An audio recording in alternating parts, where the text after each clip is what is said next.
Demikianlah sabda Tuhan. Terpujilah Kristus. Saudara sekalian, sering ya, mungkin Anda juga mengalami ada orang bertanya, sukar Romo mengampuni orang itu? Saya mengatakan, apa Tuhan juga tidak sukar mengampuni kamu? Bola balik dosa-dosa. Artinya saya mengatakan gini, manusia itu egois. Itu saya mengatakan. Sak karepe dhewe, sak menangi dhewe. Dan sok bener kalau mengatakan, saya sudah disakiti kok suruh mengampuni. Orang ini tidak ngerti persoalan. Bodoh. Menurut ukuran yang Tuhan inginkan.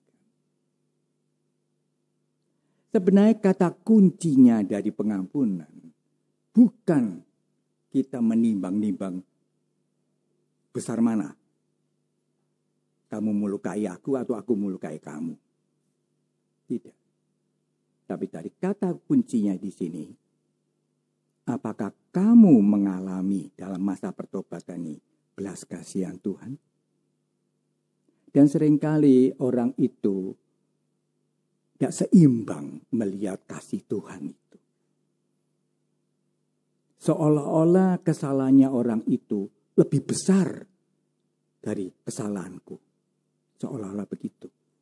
Makanya ada pertanyaan berapa kali orang harus mengampuni. Dan juga tadi contohnya hamba tadi. Ya ini contoh ya. Jadi sesuatu yang bersifat contoh. Itu ya contoh, jadi tidak terlalu real, ya, nyata. Jadi jangan dijadikan contoh bahwa itu terjadi sungguh-sungguh. Tetapi sikap apa yang mau dikatakan oleh Tuhan dengan bendahara ini? Saudara sekalian, pengampunan tidak berarti orang itu menyetujui perbuatan jahat orang itu. Tidak pernah Tuhan mentolerir kejahatannya orang itu. Kejahatan suatu perbuatan tetap jahat dan harus bisa dibasmi itu. Tetapi kita seringkali mengkacau balokkan antara mau membasmi kejahatan tapi dengan melukai orang yang berbuatnya. Nah, itu keliru. Nih rasakno kowe ya. Aku iki wis digini. Itulah bukan kasih itu.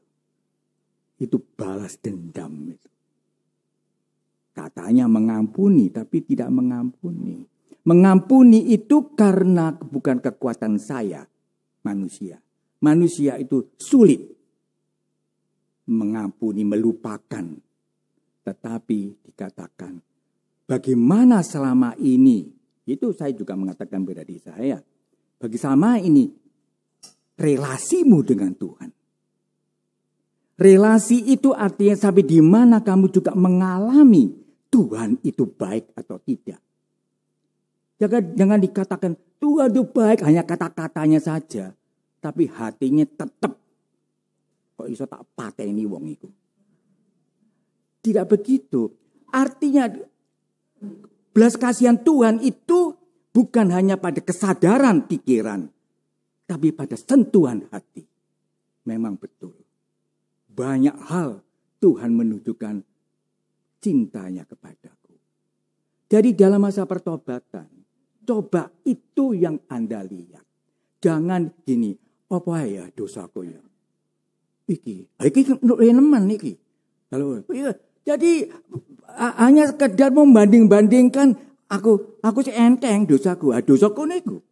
Nah, kayak itu bukan renungan itu. Tetapi di dalam semangat pertobatan itu, pikirlah yang positif. Itu saya itu sulit pikiran positif memang. Kalau orang dihadiri hadiah mobil, oh iya apik wong iku. Langsung sembayang balik-balik, ya gak waras-waras sih. Di mana letaknya? Nah, disitulah positive thinking. Kalau orang memiliki positive thinking, positif. Melihat siapapun juga, eling Tuhan. Aku menerima banyak kebaikan dari dia. Dan karena itu aku belajar. Walaupun aku mangkel karo wong iki. Karo tahu. Tapi mencoba untuk mencintainya. Karena apa? Ini pun anak Tuhan. Hanya meling. Hanya nakal. Nah, kalau begitu kita sudah positif. Yang membuat positif itu apa? Bukan banding-bandingkan beratnya. Bahwa Tuhan itu memang peduli. Tuhan itu memang kasih. Cari dalam renungan-renungan dari pagi. Di mana letak kebaikan Tuhan. Kebaikan Tuhan itu letaknya sering apa tuh? Ya di dalam kebaikan orang-orang yang kita lihat. Sedikit tapi dia tulus. Memberikan sesuatu yang tidak berarti dalam segi materi. Tetapi orang itu jujur, tulus. Sikap-sikap positif yang kita terima. Itulah bekal kita untuk bisa melupakan, ya, bukan kejahatannya yang dilupakan, tidak, kejahatannya harus kita upayakan supaya, tetapi jangan sampai membuat orang itu akibat balas dendam dari kita, dia menjadi celaka. Saudara sekalian, memang hal yang demikian itu merupakan pembelajaran yang bagus supaya kita tahu.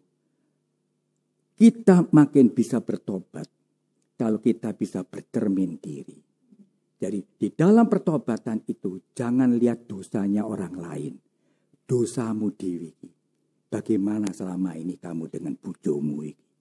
Oh baik-baik saja. Baik-baik saja menurut kamu. Tapi kun sakit hati ya. Ngerti apa enggak? Oh, kamu suka kata-katamu yang tidak pantas. Tidak kroso. Tapi kalau orang lain menyinggung kroso. Nah, inilah cacat. Inilah yang harus kita mintakan ampun kepada Tuhan. Tuhan, buatlah aku punya peduli kepada Engkau yang penuh kasih. Sehingga kekuatan kepedulian kasih kepadamu mampu untuk juga aku bisa melihat apa yang positif dari orang itu. Karena ini adalah ciptaanmu. Dan aku akan doakan supaya dia bisa memperbaiki untuk tidak menjadi jahat. Itulah kira-kiranya. Jadi positif itu. Sehingga saya mengharapkan Anda kalau pulang dari gereja, dari kapel ini atau dari puspita ini. Coba perbuatan baik apa yang bisa saya berikan kepada istri saya. Sudah istri yang paling cedek. Ya, anak-anak saya. Jangan pulang ditegur sedikit. Wah, bencana. Baru makom ini ya ini. Lalu pulang, baru buka pintu. Hanya gini, Pak Yusuf ini. Ya jangan gereja. Loh. Nah, jadi inilah diperbaiki. Tabiat-tabiat yang tidak baik yang kita anggap biasa. Justru dalam pertobatan. Biasakah itu? Dan itu adalah diriku. Diperbaiki, kalau aku jujur dengan diriku, aku juga bisa melihat kebaikan orang lain. Tapi kalau aku tidak bisa melihat ya diriku sebenarnya, aku juga tidak bisa melihat sebenarnya orang lain. Kira-kira begitu. Maka marilah saudara sekalian, di dalam masa pertobatan ini, masa yang penuh perjuangan, maka perlu kita ini puasa, pantang bukan hanya mengurangi makanan supaya lemu jadi kuru, tetapi kita mengurangi makanan supaya aku bisa menahan nafsuku, emosiku, yang aku sering kali marah. Sehingga aku bisa tahu cacatku itu apa. Cacatku itu sering marah. Gini coba marah. Coba dipuasai. Ya. Untuk bertahan pantang apa yang membuat saya seringkali tidak bisa menguasai. Kalau makan itu ya kita mati raga. Jadi ini semua bukan hanya untuk mati raga lahiriah, tapi betul-betul untuk mengolah batin kita. Itulah pertobatan yang terjadi. Jangan takut, kita seringkali dikuatkan oleh firman Tuhan. dan ekaristi yang kita rayakan dan tubuh Kristus yang kita sambut. Tuhan memberkati.